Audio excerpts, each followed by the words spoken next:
Guys ఈరోజు అయితే ఏ experiment లేదు గాయస్. ఈరోజు అయితే పోలాల పండుగ అనమాట. మా అమ్మ అయితే ఈరోజు ఇవన్నీ పిండి వంటలు చేసింది. ఇవన్నీ టేస్ట్ చేసి మా అమ్మకైతే చెప్పాలి గాయస్. నాకైతే ఒక వాటర్ బాటిల్ మరియు ఇవన్నీ అయితే ఇచ్చింది మా అమ్మ. ఫటాఫట్ ఇవన్నీ టేస్ట్ చేసి మీకు ఎలా ఉందో మీకు ఇస్తా, మా అమ్మకు రివ్యూ ఇస్తా. లేట్ కూడా స్టార్ట్ చేస్తాం గాయస్. స్వీట్ బజ్జీలు అనమాట. స్వీట్ బజ్జీలు బాగున్నాయి గాయస్. చిప్స్ ట్రై చేద్దాం గాయస్. ఈ చిప్స్ కూడా బాగున్నాయి. గారా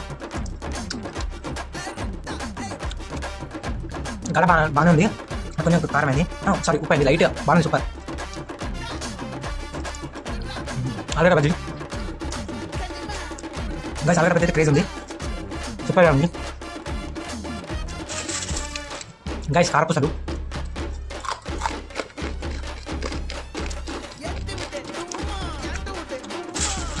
చాలా బాగున్నాయి గాయస్.